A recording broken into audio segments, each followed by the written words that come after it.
Good afternoon, everybody. I'm Genni Sasnett, as Byron said, and I've met several of you, I'm sure. And so you probably know I'm from Alabama. I was born in Gunnersville. I grew up in Jacksonville, went to Jack State for a while before I transferred over to Georgia State. So this is a labor of love for me because this is my home state, and I have a deep love for my home state, and particularly love it because all of my family is still there. And when I get to work in Alabama, I get to see my family, so it's a double pleasure. Many of you know, but I'll just tell you briefly a little bit of my history. I was the Chief Operating Officer at the same agency where Tom Wiles, who you heard from last time, was the CEO. And a very long history cut very short. We stumbled our way into supported employment in the middle to late 1980s. And in doing so, we really started a fire under our agency that we didn't expect to take the turn that it took. But what happened is that we saw the success of our individuals, many of whom had very complex disabilities, and saw their success in employment, and it really got us going in a different direction, made us end up converting our entire agency to 100% community-based. We're able to sell all of our facilities, and even as we moved into a number of new states providing services, we never purchased another building nor leased one. We've simply operated in the community out of offices and providing community-based employment, obviously, but also community-based day services. I've become passionate about that work and certainly passionate about helping my peer agencies. When I retired from my real work, I became a consultant for ODEP, and the reason I did that is because I know how challenging this work is to make these kinds of conversions and with your agencies and move more to community employment and community services. And I really just wanted to help my fellow providers in that endeavor as they sought to make some of those changes. So it's a blessing for me to be here with you today, and anytime I get to be with my folks from Alabama. So this picture is probably from about 10 years ago. I look a lot older than that now, but you could probably still recognize me. All right, so what I'm hoping to do today is, it can get very confusing in our field. We are good at coming up with new ideas and new terms and new ways of doing things, but sometimes we can all get lost in the language and get confused about some of the services and what things mean and what we're being asked to do or what we're being challenged to do or compelled to do. So I thought it would be good just to back up a few paces here and really make sure that everybody has a good understanding of what the whole concept of employment first is, because people get confused about that. And then really from there talk about the concept of person-centered planning and how it really is the foundation, the fundamental thing that we need to do as we are moving in the direction of providing supported employment, customized employment, community-based day services, community-based pre-employment services, and things like your, I believe it's called community experience. So I want to talk about both person-centered planning a little bit, supported employment some, customized employment, and then contrast some of those things so that you can see where they're similar and where they're different. And I think this is recorded and made available to you later. So, and also I think you'll probably be able to get a printed copy. So that will be available to you. All right. So the other thing that I want to make sure I don't do is use abbreviations or things in this presentation and confuse people so they don't know what I'm talking about. So anytime you see like E first, that's going to be employment first. ODEP is who I work for, the Office of Disability Employment Policy. That's who I generally work for. Actually, for this project, I'm working directly for Alabama. WIOA, you probably all know, is the Work Opportunities Innovation Act. CIE, when I mentioned that, that's Community Integrated Employment. SE obviously is Support Employment, PCP, Person-Centered Planning, CE, customized employment. When I say FB, I'm talking about facility-based services. And if I say DS, I'm talking about a community-based day service. So just so I don't confuse anyone. And definitions are important, so we want to always try to be on the same page. So I'm going to start, and Mr. Wiles may have mentioned some of these things. It doesn't hurt to hear some things more than once and from different perspectives, so that you get the terms and the concepts correct in your head. So employment first is not a service. It is not a concrete thing we are providing to somebody. It's a construct. It's a philosophical construct, and it is a way of thinking. It is a movement or a set of beliefs.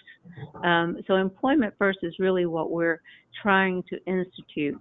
And what I mean by that, trying to get the community of providers and others who support people with disability, especially the public systems that provide the money for the support for individuals with significant disabilities, to embrace the political construct or the philosophical construct of employment first.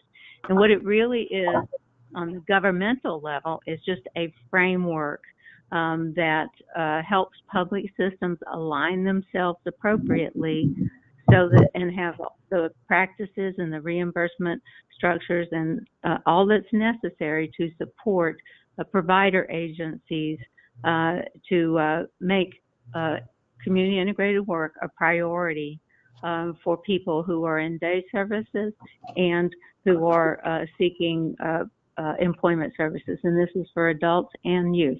So the whole concept of if a state becomes an employment first state, that means their VR agency, their Medicaid agency, and any agencies within that state that focus or have any focus on employment will work together so that things will move smoothly and funds can be braided and expectations can be set that will lead everybody towards the outcome of employment. So I hope that's clear. And you can see it happening in your state. And I'm sure everybody could unmute right now and fuss about what's not lined up properly yet, because that happens as states are trying to do this kind of transformation. But it's getting there. I've been there several years, and I can see the progress. So your systems are beginning to align themselves. And, it's never a job accomplished. It's always a work in progress.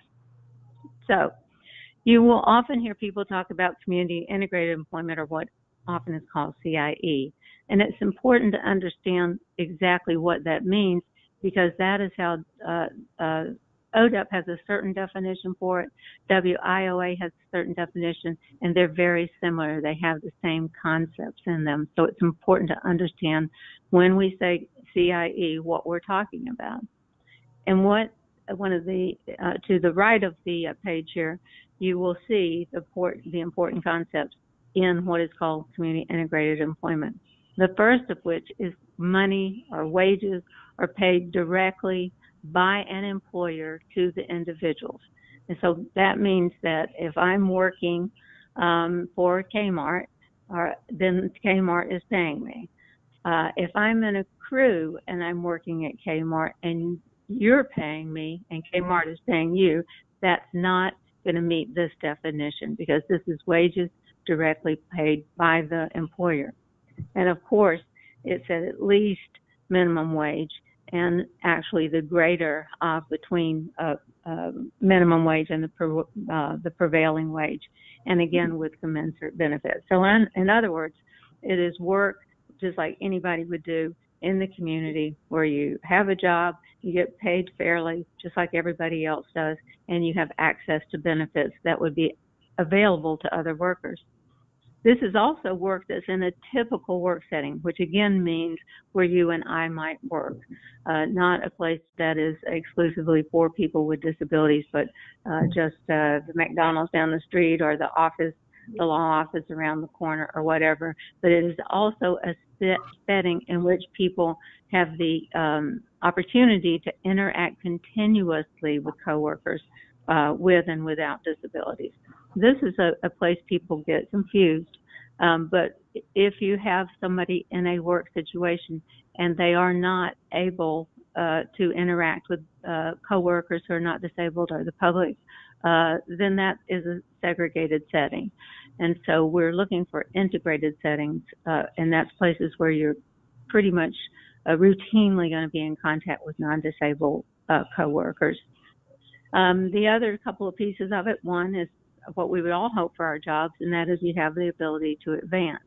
If you think of a lot of typical jobs that people with disabilities are in, particularly if they are crews or enclaves, there isn't much chance for advancement. So we're looking for that chance for advancement as well. And we're hoping that the job will be full-time, but we know that many of the people that we get jobs for are not full-time. So that's an aspiration for them to be full-time. So these four components here really are what define community integrated employment, or CIE. It is also, as I just said a couple minutes ago, defined in WIOA, in that piece of legislation. And if you aren't familiar with WIOA, I certainly hope you will become familiar with it. I really think that this is the thing that's going to drive your future, because WIOA is affecting the young people who are coming through the school system now. If you think about it, if I'm probably older than most everybody on the phone because I'm 67, but when I was younger, and you have a lot of these people still in your program, people were coming out of the institutions, or they were coming out of situations where there was low expectation that they would ever have jobs, live in the community, and have full lives in the community. WIOA is really changing that, because ever since IDEA got into place, which is, of course, the public law that allows free public education for individuals with disabilities, that group of people has been being trained and encouraged to think of the future as work in the community. So we have a group of people, older people who are in our system, who probably never really had much encouragement to our expectation that they would work in the community in regular jobs like you and I. So that's sort of one set of people. But the kids that are coming up are in a different place entirely. They have been educated in a different way. They've had different expectations placed before them. Their parents have been hearing different things than the older generation of parents heard. And now you're probably hearing and seeing young people coming up who very much expect that they will work in the community. So if you think about it, that's what drives the market. You know, if all of the future referrals that you're going to get in years to come are young people coming out of schools, and they are coming out under WIOA, they are going to be coming out wanting community integrated employment. So that's a lot of the motive you should all have for making change, because a lot of us had our businesses arranged to really accommodate that older population, but we've got to shift as businesses to learn to accommodate the new populations who indeed want something different. So that's a very long-winded thing to say, but WIOA defines community integrated employment very similarly to how ODEP does, and you can see it in the 4 boxes here that it correlates very closely. I want to talk a little bit about person-centered planning. This is not a training on person-centered planning, but person-centered planning is very fundamental to this whole employment first movement. It's fundamental to the change that we are making in our industry, in our field, towards much more individuality in the services that are being provided to people. And I know you all have heard about person-centered planning, and I believe that there have been some attempts, and there may be some attempts presently in Alabama to introduce either a way or ways, because there are many different strategies you can use to approach person-centered planning. But I believe it's likely that the state will eventually adopt a way or some ways of person-centered planning to be used by the providers in support of the individuals that they're serving. Because actually in some of the new laws, it actually mandates person-centered planning in the settings rule, for example. But even if it wasn't mandated, it's something we would want to do, because it really is a process that helps you surface what it is that really is important to the individual. Probably many of you on the phone can remember a day, and I certainly can, of professionals sitting around the table, and maybe the individual was there, but the focus was not particularly on what he or she had to say. It was more what we thought clinically needed to happen. Well, this is putting that on its head and making sure that the individual is the focus. They're guiding the process, though they may not literally be the person conducting the meeting. It is focused on them. It is focused on what they want for their life, not what mom and dad want, not what the speech therapist wants, what they want. And so it is, again, very critical to the work that we're doing now and the direction we're moving. Usually person-centered planning involves a toolbox of things that you can use to help surface what it is the person is interested in. So there are many, as I said before, there are many approaches to person-centered planning, but the bottom line is there are methods of getting to what it is that is really important to the person, other than just trying to talk to them. There's activities and different things that I know I've done in order to get to some of that information. But the outcome you're looking for is a plan that is reflective of what the individual really wants for his or her life. On this slide, if you look to the right, there's a quote by Beth Mountain and Kay Zwernick, who are some of the founders of person-centered planning. And I really liked what this said, in that it notes that, it helps people see the total person instead of just some fragment of that person. And, many of the people we support, we see them in the daytime, but we don't see them at home. And we find when we talk to mom or dad that the person is really different at home than they are in the day program. Or somebody gets a job and suddenly we see a different side of them. We really want to begin to understand people in all the facets of who they are, not just one sort of flat screen of that person. And that way we can help that individual really imagine what their future could be, may be, and help strategize on how to get there. So one way or another, all of you on the phone are going to probably need to become adept in whatever process your agency ends up using. And it's, as I said before, this is an important thing now because it is in some of the new federal rules, so we all will have to be doing this. And by the way, anytime that we're engaging in person-centered planning, the subject of employment should always be a part of that discussion.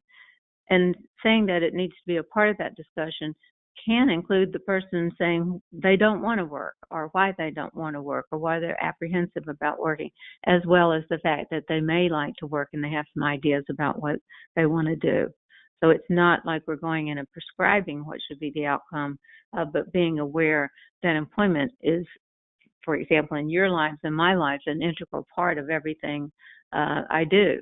And so there's no way I could make a life plan without including employment in that, make a plan for myself. So that's just a little brief thing on person-centered planning. I want to talk a little about supported employment before I talk about customized employment, because as I said before, I do consulting in different states around the country and different cities within those states. And many of the states use different terms for different things, particularly in things like their waivers. They may use different terms, or in some of their legislation, or just in the language that's used at the local level. So people begin to get confused. What is this and what is that, and how do they look alike, and how are they different, and how do they fit together? So I want to try to help bring some clarity to that. So when we talk about supported employment, and remember, this has been around since the 80s and really the 70s, but became more popularized in the 80s, it means competitive work in integrated settings. Or, and this is the interesting part in this definition, employment in integrated work settings in which individuals are working towards competitive work. and that would be consistent with the strengths, resources, priorities, concerns, abilities, capabilities, interests, and informed choice of the individuals. And this is for individuals with the most significant disabilities.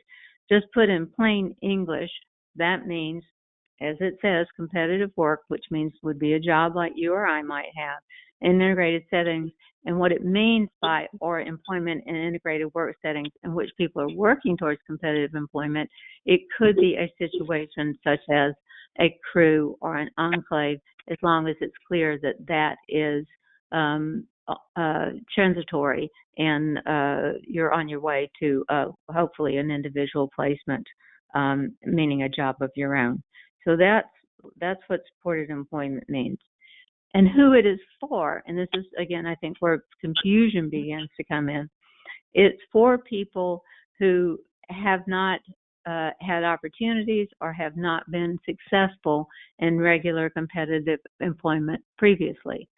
So it might be someone with a very significant disability, people have not attempted to get a job for that person, or it could be someone with a significant disability who has had jobs before, but for a variety of reasons those have not worked out. And the most important aspect of what in the definition is that this is a service for people, because of the significance of their disability, are going to need ongoing support to maintain that employment. So let's get clear about this, because this part is, I think, where people get confused. And again, I even see it in some states in the language they use in the states describing certain things, and I think they're doing it incorrectly. When it says, because of the nature and severity of the disability, they're going to need ongoing support, that doesn't necessarily mean that they're going to have a staff person job coaching them directly forever and a day. Ongoing support may be that you have arranged a natural support for the person, or that you can support the person using apps or something like FaceTime, and only doing occasional drop-in support.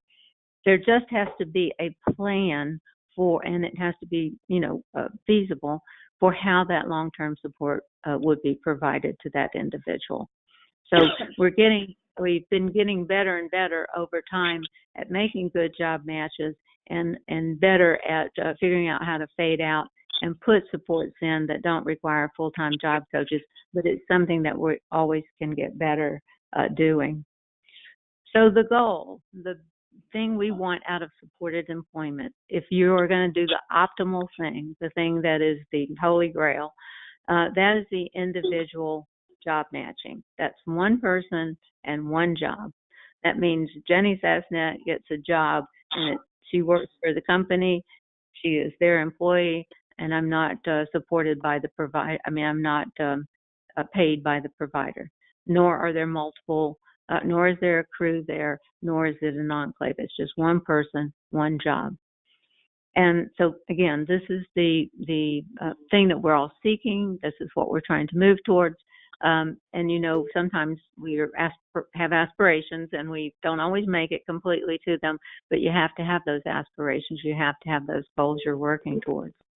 So supported employment, as I said before, I think person-centered planning is the foundation for that.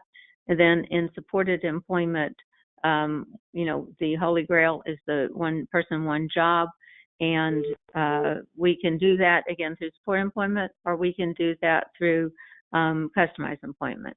And as I said before, and I'm going to end up saying this several times, group work, if it occurs, should be considered transitional and should be preparation for individual employment. I will talk a little bit more about that later. So here's an example of just a regular individual placement for supported employment. This is Mario. Mario lives in Philadelphia and had never been successful in a job before. Actually, I don't think he had any individual placement jobs previously. So Mario wanted a job, and he presented with some complexities.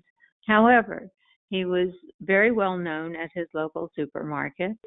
He wanted very much to work there. He had the skills to do the job, They had a job opening, and so in the classic supported employment approach, we did assessments with Mario. We identified the job that he wanted to do. We identified the support he was going to need.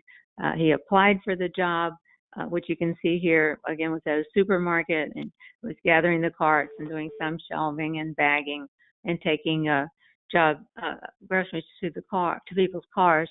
But this was a regular job. It had its own job description already predetermined, and anyone in the public could have applied. So that is just a regular supported employment job. He had job coaching, which subsequently faded off, and he began to get natural supports from coworkers. So that's, again, a classic supported employment scenario. Let me talk a little bit about Cruisin Enclaves, because there's a lot of discussion about them. So a crew, when I make reference to that, that is a mobile group of workers. And probably some of you have crews or small work groups. Generally, those crews are people working on crews are paid directly by the provider. So if I had a crew and they were going to clean the grounds of the local hospital, the individuals generally are not paid directly by the hospital. The agency is paid directly by the hospital, and then they pay the individuals. So some of the pros, let me talk about enclaves. Enclaves are different in that they're stationary groups.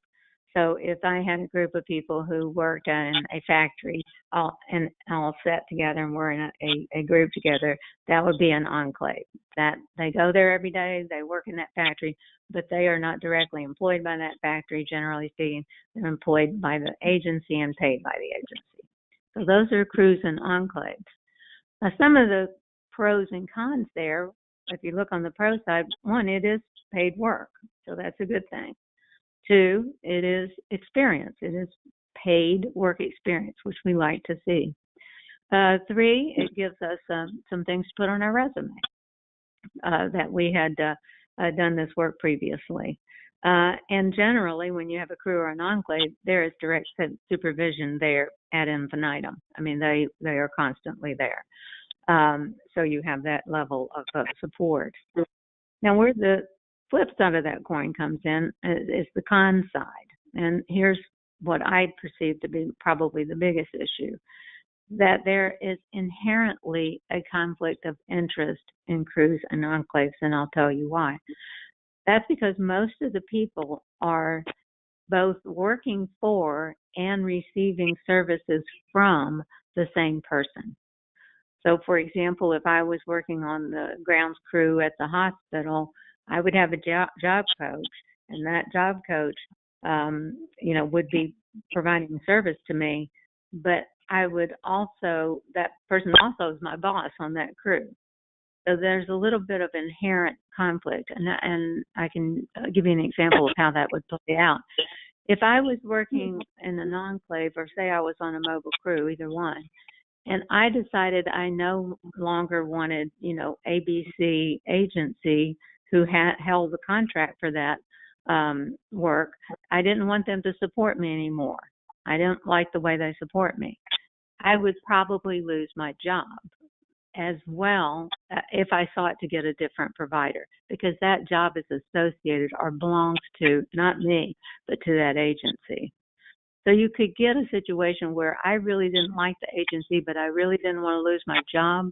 That's a little conflict of interest. So that's why I say I think it's always important to be striving for that individual placement, or finding, a way to support that person where that conflict will not be present. Often people in crews and enclaves are paid sub-minimum. I'm happy to say that I'm seeing that change rather dramatically, and seeing more and more people actually paying minimum wages. So that's good. Another problem is if you have an enclave or a crew, that may not be my work that I'm interested in. It's just what's available, because this ABC agency has a couple of crews or enclaves, and that's where I go. But that's really not what I'm interested in. So that's another con. And then finally, often, but not always, would not meet the definition of community integrated employment, and nor would it necessarily, in many cases, meet the settings rule, because often when we have enclaves or crews, they're not integrated. So we're missing that component. So there are pros and cons to enclaves and crews, but as I said before, it works much better if you end up using them, and you don't have to, but some people do, to view them as transitional, not as permanent or what we call terminal employment. Some people also have their own businesses, and that's what we call social enterprises. And a social enterprise, as those of you who have them know, is a business that really is designed to provide support to the agency while it's benefiting the individuals. So, say I know plenty of people have thrift shops. That's really a social enterprise, and it's similar to enclaves and crews in that it has many of the same pros. It's generally paid work, and you're getting experience and stuff you can put on your resume, and direct supervision is available, but also has some of the same cons. Because I work with an agency in Massachusetts, and they have a huge farm stand. There are people who are working there who are also receiving supervision. If they want to go and work elsewhere, they're either going to lose their provider, or if they wanted somebody else to supervise them other than the agency that owns that farm stand, then they're probably going to lose their job. So they still have that inherent conflict. Again, you do see some folks paying sub-minimum wages on social enterprises. And again, if I had that farm stand in Massachusetts and that's what my agency was providing for a social enterprise, and that's the only work you offered, then obviously that may not be my preferred work, and it may not provide me very much choice at all. And then again, it may not meet the definitions that we want to meet. And then finally, I would just mention this, that I see a lot of companies spring out into social enterprises without really thinking about the fact that they don't have expertise in that particular business. So I just talked to somebody the other day who opened a restaurant for their agency and went belly up before you knew it, and lost a lot of money. And if you look at the statistics on restaurant openings and how many fail, they're high numbers. So this company had no experience, went into a business that is considered risky by most and has a high failure area, and then were surprised when it didn't work out. So just because you have a good idea doesn't mean you have the skills necessarily to execute it. And they could have taken the money that they invested there and invested it in good job development and job coaches and probably gotten a lot better outcome. So it is important to keep in mind the fact that we are really looking for those individual placements, and we should be striving towards that all the time. And if your agency does choose or is using enclaves, crews, or social enterprises, do think of those as being shorter term and more transitional. And it is important also to express that to the individual and his or her family or guardian. Because if somebody comes into a crew or enclave and you say, this is your job forever, when in fact you're not intending that to be the case, you're hoping that they can transition to an individual placement, then you've told them the wrong thing. And someday you may have to retract that, and it's upsetting and confusing. So more and more agencies I work with now are saying to people who are coming into those kinds of jobs, this is a transitional job. We will be working here, and we will be working towards this other goal of an individual placement. So it's just better to get that out front early in the game and not have expectations that are not going to be met, and people will end up being very disappointed. So I suspect everybody, or many people on the phone are saying, oh, well, that sounds hard. Or you're making it sound easy, and it really is hard. So let me be clear. finding and sustaining individual placements for people with extremely complex disabilities is not that easy. You know, it's not falling off a log by any means, and it takes a good deal of skill and practice to be able to do that. So I'm not diminishing how difficult or challenging that is by any means. But I'm going to tell you about something I have done on many occasions that has helped me be able to get people in individual placements while at the same time being able to give them very significant support and still not have everybody with one-on-one support all the time. So let me describe this. There is something that called clustered individual job placements. So you can see in this illustration to the left side of this page, there's something that's probably meant to be like an Olive Garden and a bookstore, and then an electronics or computer shop. So I have been able to, on some occasions, find individual jobs for people in businesses that are geographically close to each other, or in one very large business. And those people are not together, so it's not an enclave, nor are they a crew, because they each are hired by the company or the companies if there's more than one place. And so they are their employees. But the trick is trying to find situations where people can work independently enough that if you have a job coach going among those, and again, if they're geographically close together, it can work out, especially in situations where, for example, schedules may be staggered. And I'm going to give you a very specific example now. This is something I did when I very first started doing supported employment. So I quickly realized that, I was going to have to take some strategy where I could get more than one person supported with one-on-one all the time. And so this is what we did. Probably some of you have been to Washington, D.C., and there's the mall in Washington, D.C. that has all the big Smithsonian museums there. So I developed a relationship with the Smithsonian, and were able to get several people hired directly by the Smithsonian. But people needed different levels of support because of their particular needs.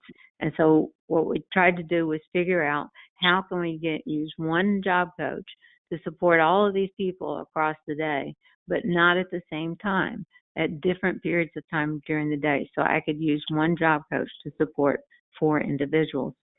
So in this case, the Smithsonian, it says Smithsonian American History Museum. That's one of the Smithsonians. We got a young lady named Regina, a young man named Lawrence, and another young woman named Linda. All 3 got jobs in the American History Museum. And then if you look down at business 2, Eric, another young man, got a job in the Natural History Museum. Well, if you know the mall, these museums are right next door to each other. So the way we were able to engineer a day of support was the young lady, Regina, came in at 9 o'clock. And she got direct support from the job coach in that first hour. She was working in the cafeteria of a place, in the cafeteria proper. So it was her job to set up the condiment stands and get everything ready for when they would be opening at 10 o'clock. So the job coach showed up then and was able to work with her, coach her during that period, and do whatever was necessary to get her set up for the day. At 10, Lawrence and Linda both showed up. Lawrence and Linda was both deaf and blind and had intellectual disabilities, and Lawrence was fresh out of an institution and had significant behavioral concerns. Those 2 guys worked, or the guy and gal, worked together in the kitchen, not right together, but each of them worked in the kitchen.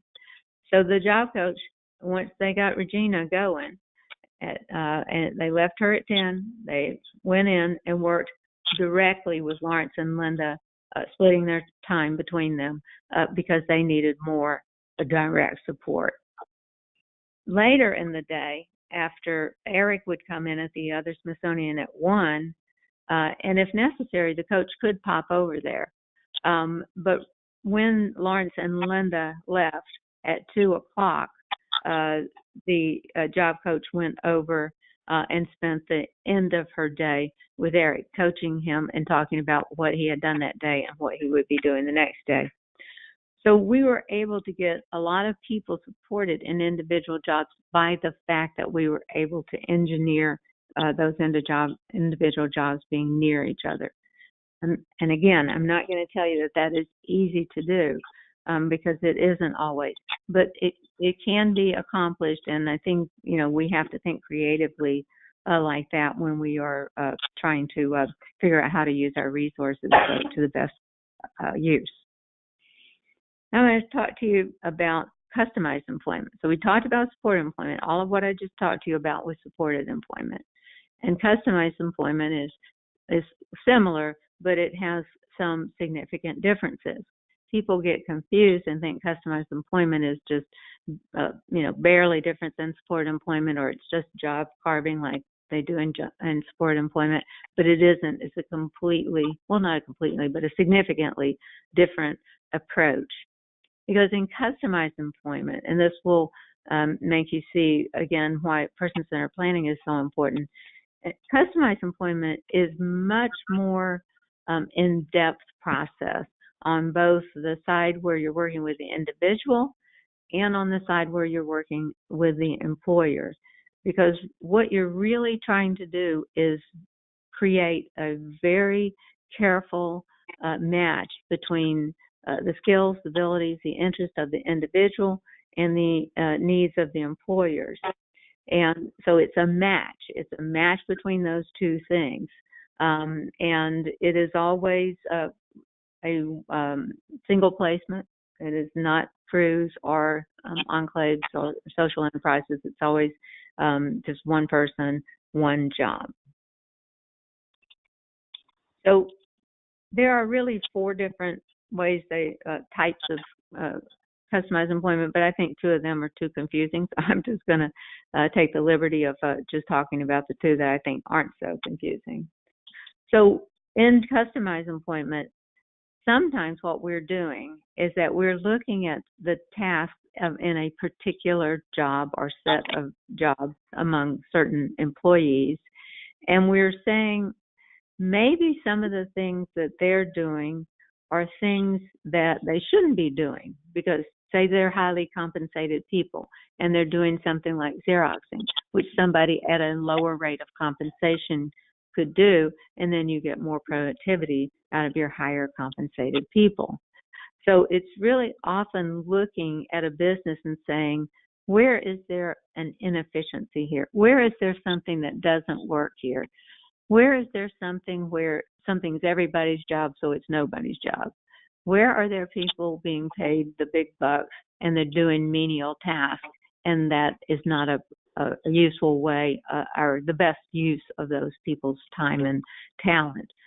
So I'll give you an example. I had someone who knew the manager of a TJ Maxx. I think she was married to his brother or something. And so we went into a TJ Maxx to just observe the business. What goes on here? What jobs are here? What could we possibly do? And the job coach stayed a good long while, a day, or I think she came back a couple of days. And what she was able to observe was, for example, in the shoe rack, the shoes were always messed up. They were on the floor. They weren't matched. And people would go up and take a look and just walk away out of disgust because it was just too difficult to sort through all of that.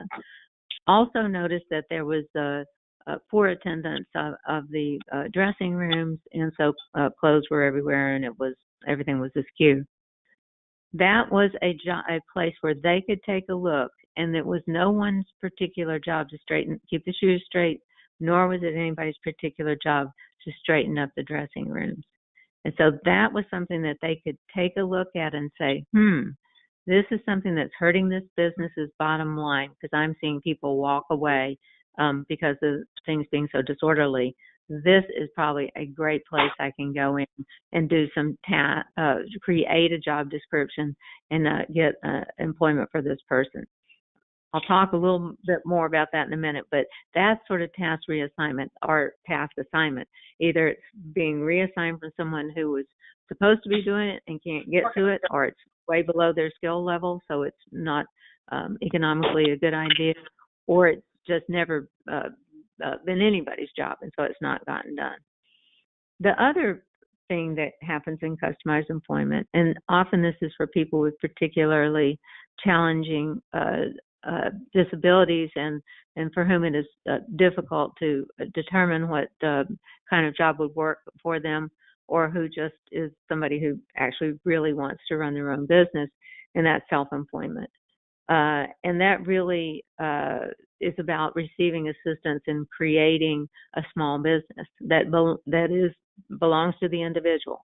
And usually these are what they call micro enterprises, and that means they're supporting under 5 employees. But again, they're based on the strengths and the dreams of that individual and some unmet needs in the local market. I can give you an example of this. I supported a woman in Tennessee, very significantly physically disabled young woman, did not have very good use of her hands.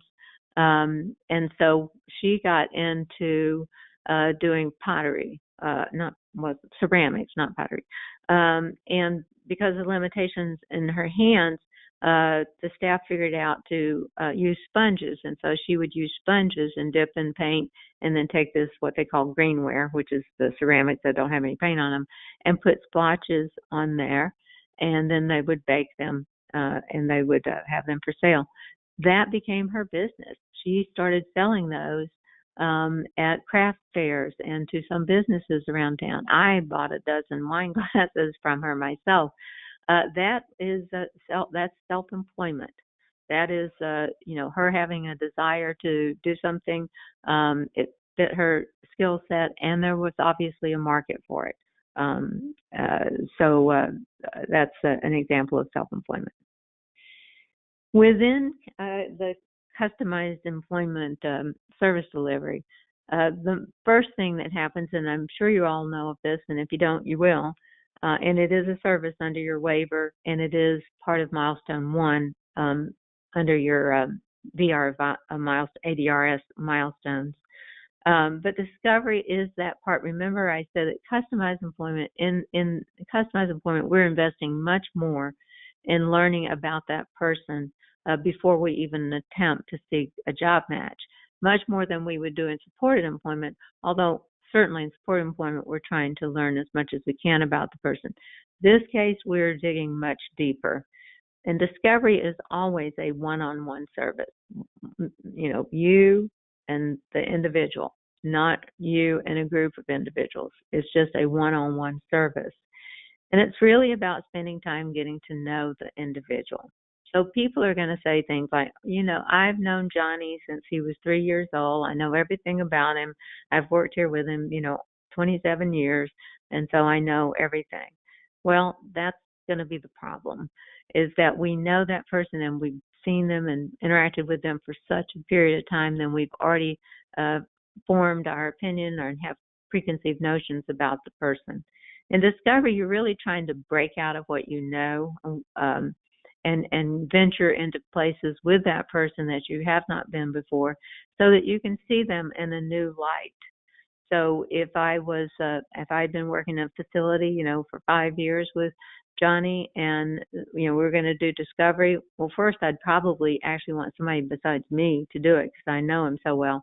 But if it were me, or the other person, would want to go out in the community, would want to go buy a soda, at the market or at the McDonald's. I'd want to find out some of the things the person was interested in. I'd want to talk to some people that the person knows and knows the person well. Because what we're looking for is not all the negative stuff that we know about the person, which are in the records and, we know all too well. What we really want to do is look at that person with a fresh set of eyes and say, what is it about this person. What attributes does he or she have that could be marketable, that could be a skill that an employer may need? And sometimes, as I said, we've gotten to see people in some negative lights, and they've had some bad reputation. So it's hard to break that and to get to the point where you're seeing them much differently. So, somebody that you may have seen as being obsessive, or perseverating over stuff in one setting, if you look in them in another setting, it may be able to be perceived as, well, this person is very orderly and likes to keep things in good shape. So it's really sometimes just sort of how we're seeing the person. But the ultimate objective of discovery is really trying to learn about that person, learn what skills, what attributes they have that we may be able to make marketable, that we can use to match them with a job, that we can reflect on the resume that they have this skill or they have this attribute, or that they may be able, or if you're supporting them in an interview, you or they may be able to raise as an interest or a skill or something about them. So that's the discovery part. I believe, if I'm remembering correctly, the training that's being done in Alabama on customized employment is Griffin-Hammis.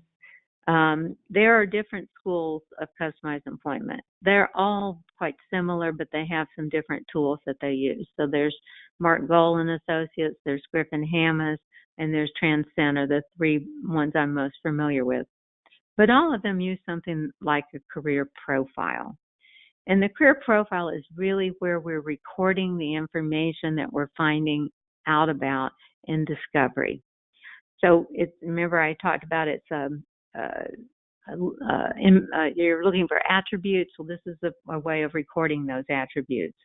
And again, you're looking at a variety of sources. So you're going out in the community with the person, you're talking to people that know them.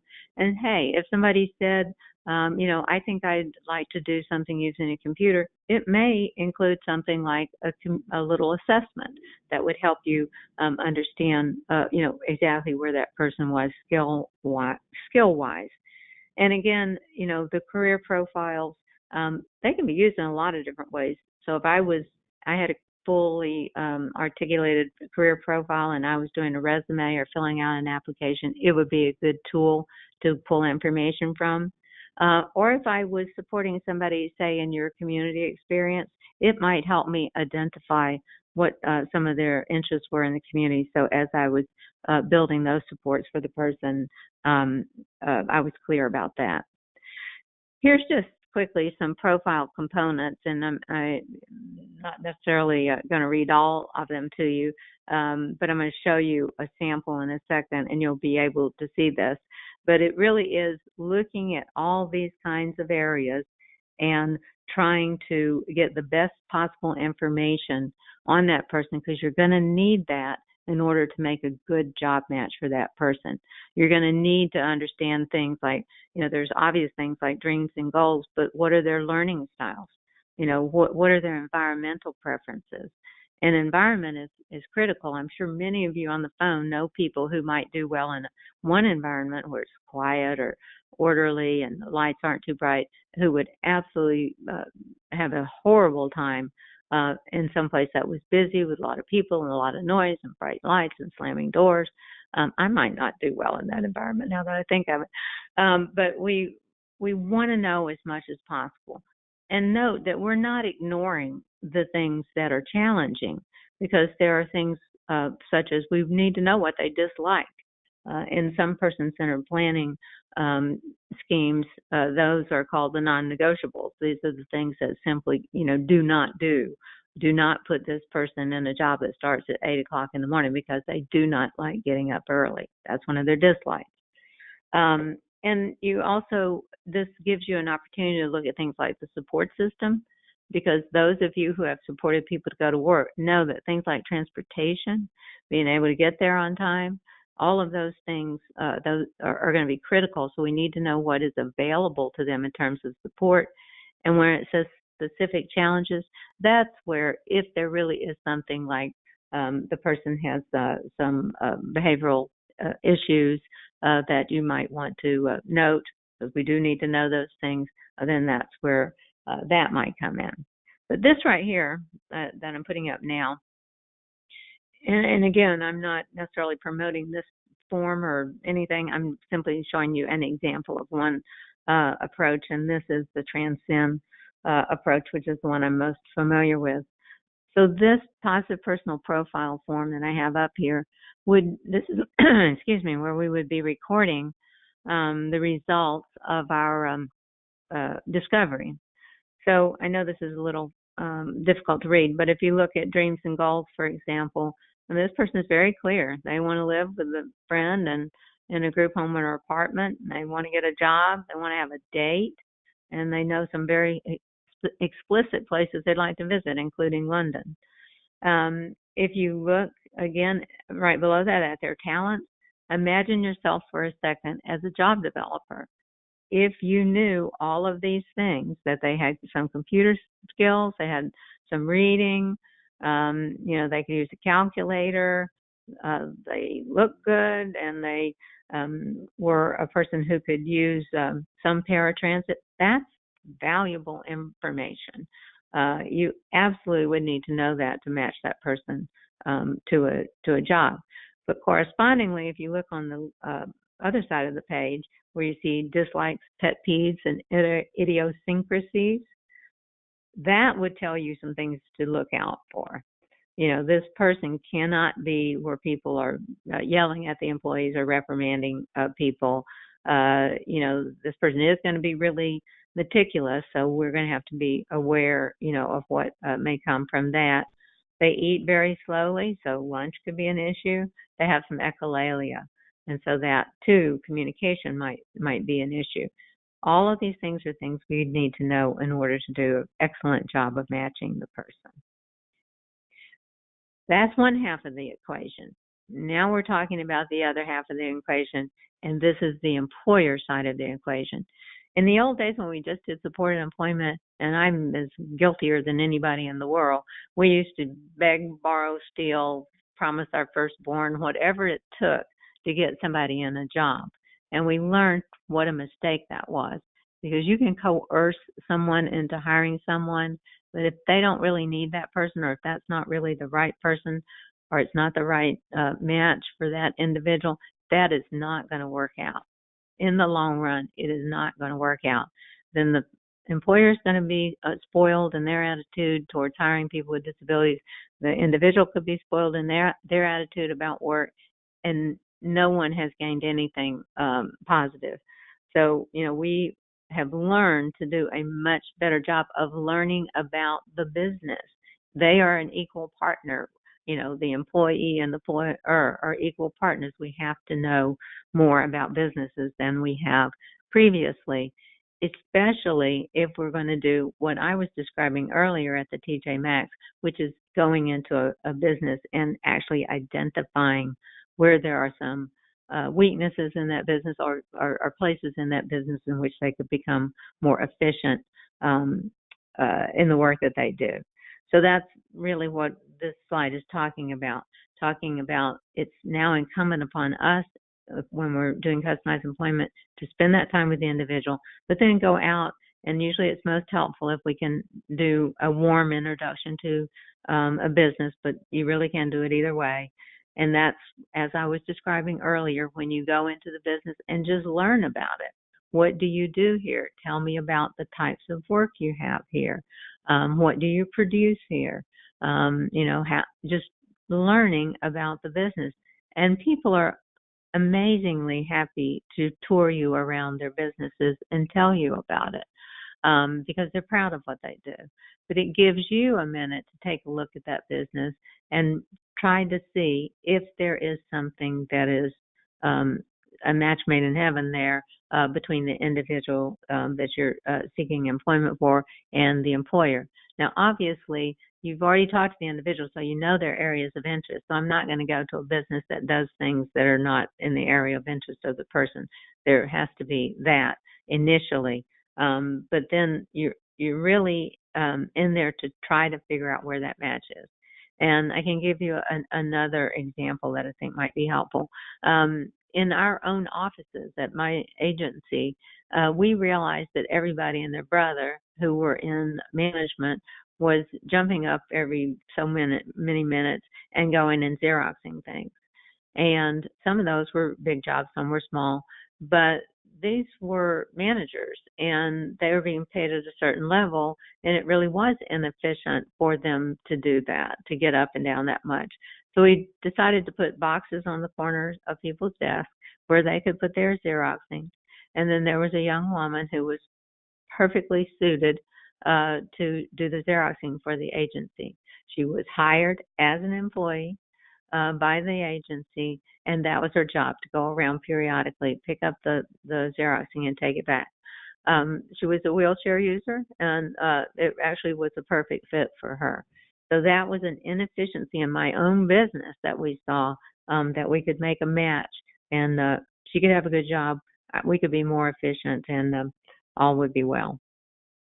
So in making that perfect match, if I went into, say I went into that TJ Maxx where I saw the inefficiency there, the first thing I would do, I would make a list. What are the things I'm seeing here? Okay, it's straightening up the shoes. It's making sure that the sizes fit together. It's making sure that the sizes are in the right place.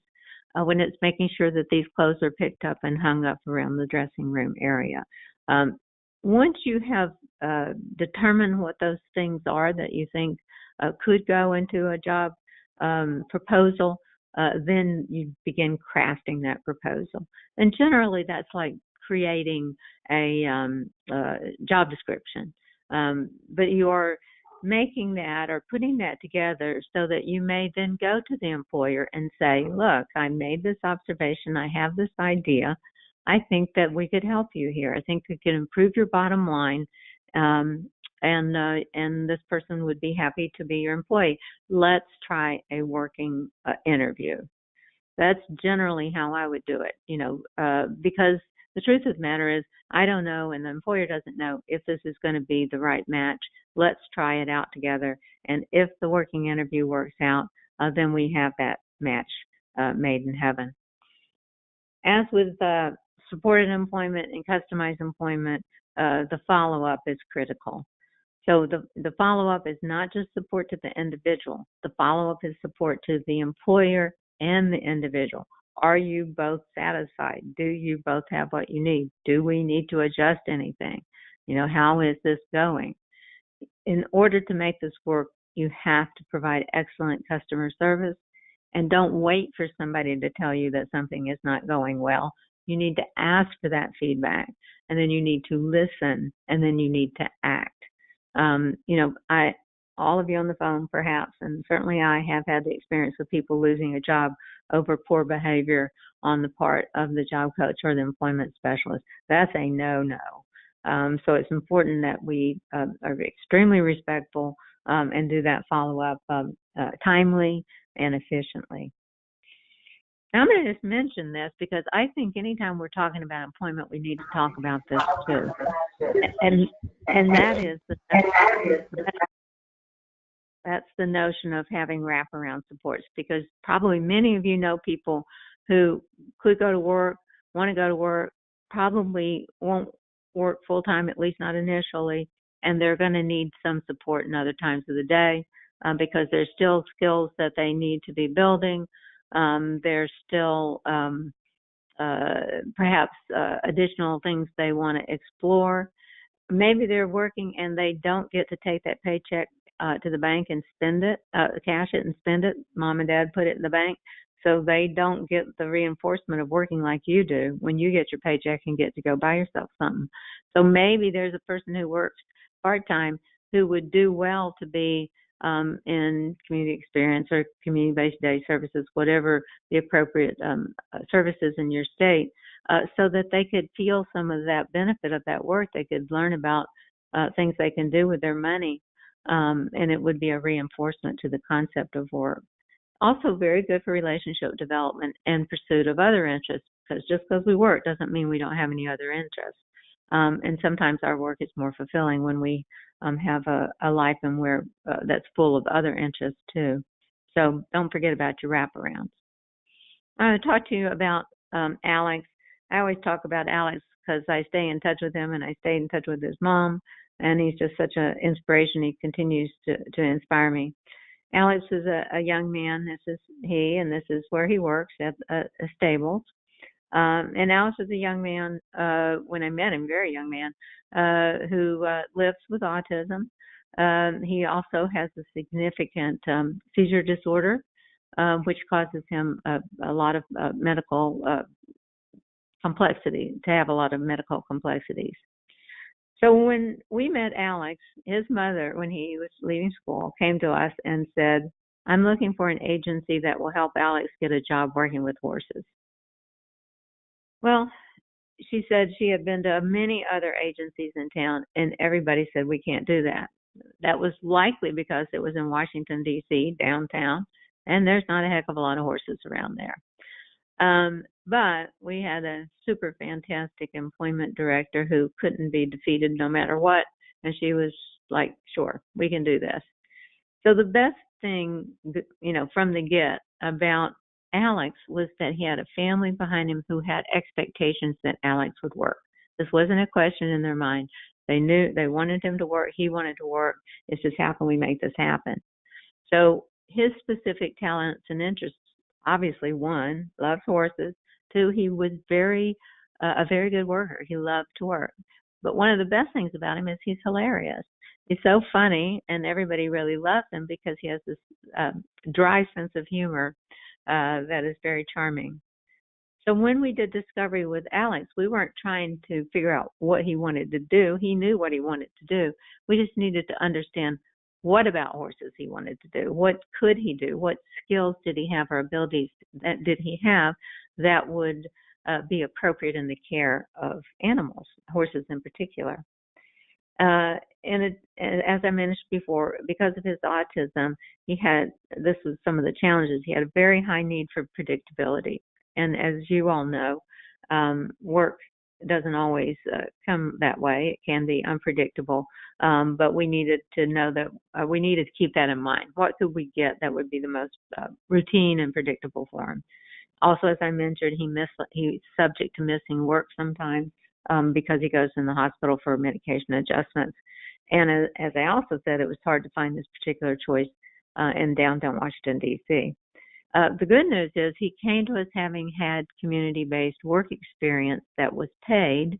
In addition to that, he had done volunteerism. So he had a lot of community experience that helped him with things like his soft skills and also with exploring different things, abilities he had or skills he wanted to develop.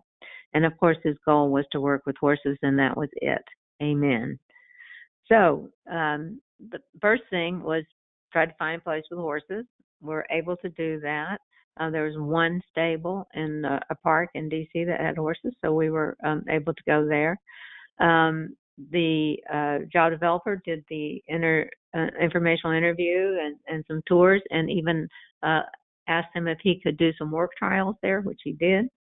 That helped us in a number of ways. One, they got familiar with him right off the bat. They could see him, and they could see him working well. Two, the job developer could see what was or was not going well in the workflow at the stables. So what she was able to see is there were a lot of things that sort of everybody did. And as I said earlier, and as you've all experienced, when something's everybody's job, it's nobody's job. And so lots of things didn't get done. So those were things like feeding the horses, which obviously we want that to get done every day, moving hay, doing some of the laundry stuff.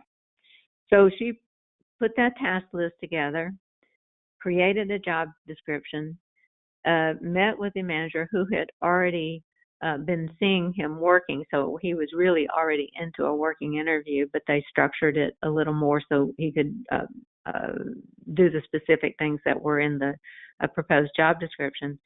They had the interview, they negotiated the work terms, and he has been working there for many years, over 6 years. I think probably more like 8 at this point. And what he does is he feeds 60 horses, and that means some special feedings. I could have fallen out of my chair when somebody told me that he learned to drive the golf cart, which he now does around the paddock to transport hay. He cleans the paddock and he does the laundry. And so, Alex is a handsome guy and presents well in photographs, but if you met him, you would see that he has a significant disability. But he has managed to stay in the job, expand his hour, get more pay, become Employee of the Month. He now has his own apartment with a friend.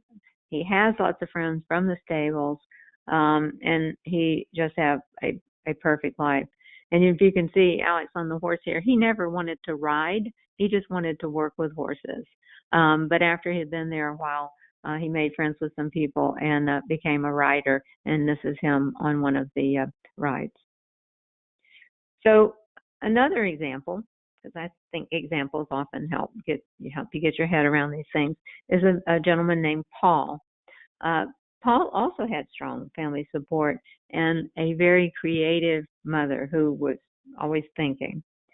So Paul had tried a number of different jobs over the years, and it didn't work well. Maybe some bad matches, who knows. But when he came to us, he had several unsuccessful experiences. So he wanted to open his own business. He had decided that's what he wanted to do. And so when we did discovery, it was really about trying to figure out, well, what kind of business, what is it that you're interested in, what skills do you have, what abilities do you have? And what we were able to discover, in addition to the fact that he didn't want to work for anybody else and he wanted to set his own hours, is that there were things he could do that he enjoyed doing.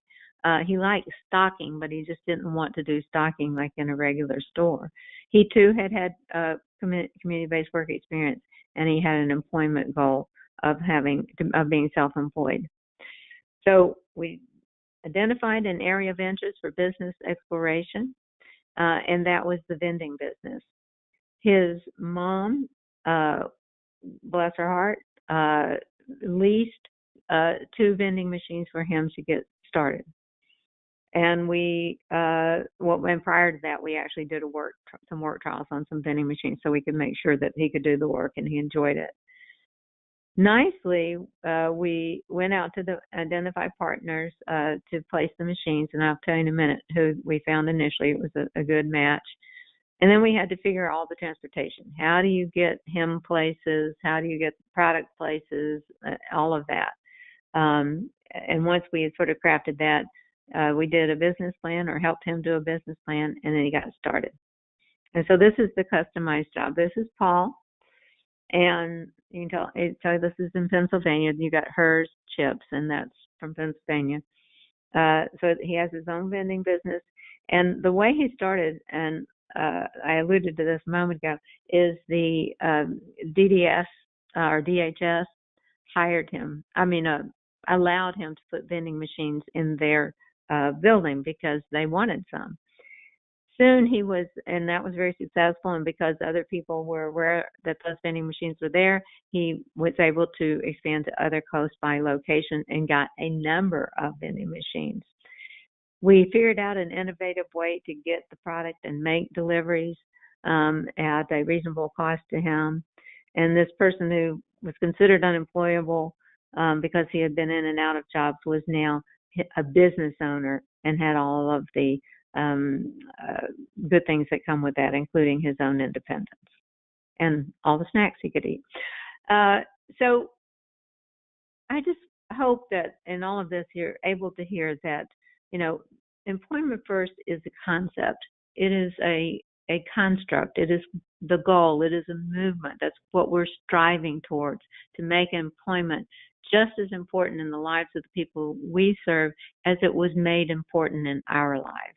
Because you and me have been being trained since we were born to eventually become an adult and have either a job or responsibilities like being a homemaker and raising a family, or even wealthy people are raised who don't have to work to have philanthropic tendencies, so that everybody in our society is expected to contribute.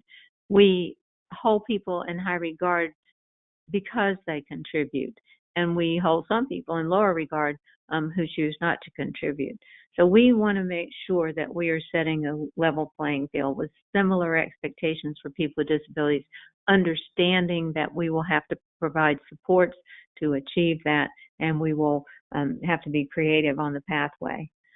So competitive integrated employment is the priority at this point. Will we achieve it for every person? I can't swear that. I don't know that. But if you don't have something as a priority, if you don't make it the goal, you're sure as heck never going to get there. And meaningful community engagement is imperative, because being in the community is how you learn most of your social behavior. So social behavior is so important at work. It's what people get fired for more than their performance on their job, the lack of having appropriate behavior. But you have lived off your life in circumstances where you have gotten to learn those things, and many people with disabilities have not. So when we are thinking about supporting people with disabilities, we need to think community, because that's the real classroom that we need to be in. All of this means we have to change the way we operate. It's inevitable. It is, change is not coming. It's here. It's at the door. So I'll summarize, and then we'll just have a few minutes here for questions. I went longer than I thought.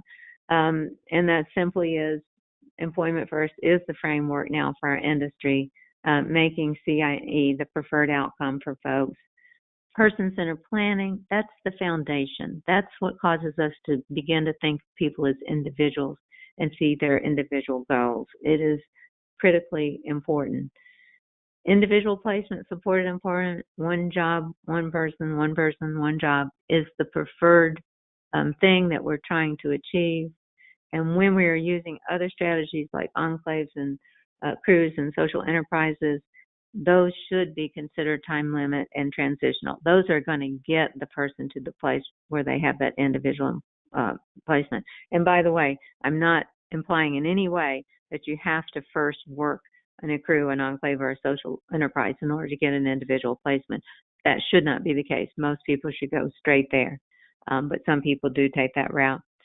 And customized employment is a refinement in the way we've been doing things that's more equally looking at the individual and the business, so we're sure that that job match is one that's going to be profitable to everyone. And then finally, as I just said, change is right here on your lap. And we're all in this together. And so we should support each other as we move forward. And so that's it. And Byron, we could take some questions if there are any. Yes, at this time, if you have a question, feel free to unmute your phone and ask your question. Hey, Byron, this is Becky at Eagles Wings. How are you? Hello, fine, thank you. Good. I've got a couple of questions.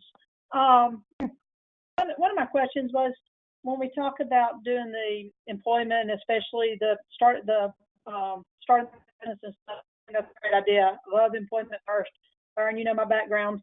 But the problem we're running into right now is our agency is not a milestone provider, and because of that, when we start doing employment development, Medicaid will not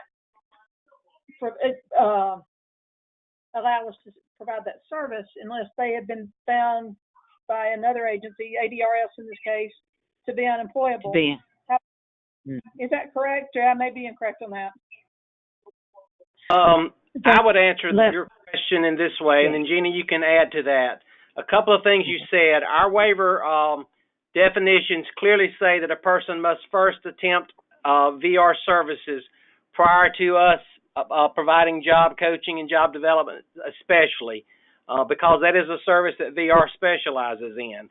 Now, yes. The part of being a milestones provider, of course, if you're going to provide those services utilizing VR, then you would have to establish a relationship/partnership with them and become a milestones provider. And that's what lots of agencies have done. I think Tina Dorch and I checked the other day, and we share about 25 agencies. So about 25 waiver agencies are also VR milestones agencies. So that would certainly be an option. But that's something we can talk more about, individually. And Genni, if you have something else to add. Yeah. I would just say that is really the way it's supposed to work. Now, every state does not do things perfectly. I'm sure you're going to be surprised to hear that. But theoretically, the person should go to the VR, in your case, ADRS first. And actually, if VR serves them, they're going or decides that they're eligible for services, that's when they would kick into milestones with you. Or if they decide they're ineligible for services, then they would write a letter or you have a form or something that they would indicate that, and then they could go into the waiver service. But two things. One, anybody on the phone, I encourage you to become a milestones provider because that's really going to be important to you in the future. But the other thing that could occur, say you had John, and John wanted to go to work, but you don't have the milestones yet. John could still go to VR, and VR may deem him ineligible, and they have that letter or form or whatever it is that you can show to prove that he was not accepted for services, and then you would be able to do that. But bottom line, I think everybody needs to really work on becoming a VR provider or an ADRS provider. Okay, just to talk about that as well. We have one young lady in our agency that has been a client at Voc Rehab. This August will be 2 years, and she is not. She's had job offers from people that have relationships with our agency, but ADRS will not say that she's not employable. Yet it's been almost 2 years. And the other thing is, one of the things that our families and our individuals are hearing from ADRS is, well, they're employable, but they would need full-time supports that they don't offer. So and they don't. So is that their way of saying that they're not eligible for their services since they don't offer what they need? And would they give us the letter saying that, hey, they are not eligible or they have not been successful in our program? Or because, we can't provide services without billing someone. Sure, absolutely. Yeah. Well, I don't know if I'm sorry. Go ahead. Oh, go ahead. I'm sorry. I'm finished, Jenny. Yeah, Becky. I am in the process of trying to get around to visit some agencies, and you're on the list also. So maybe this is a conversation we can have because that does you're not the only ones that are expressing some of the concerns and issues that you're dealing with there where VR is involved.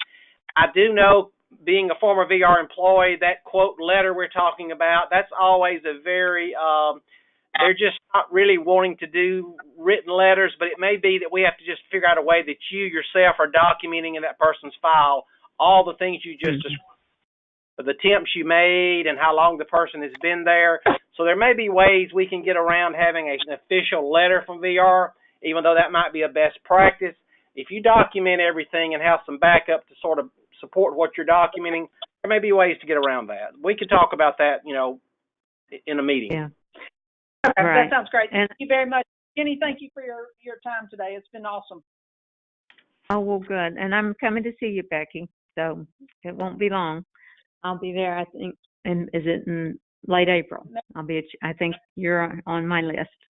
But just to that issue, I mean, you're raising things that are happening everywhere. So do know that these things are not unique to Alabama. I get tired of people saying Alabama has more problems than anybody else. They do not. Alabama has some of the best supported employment services around, honestly, and they have for many, many years. Well, you've got Byron there, so you've got a That's champion right. who has always been pushing.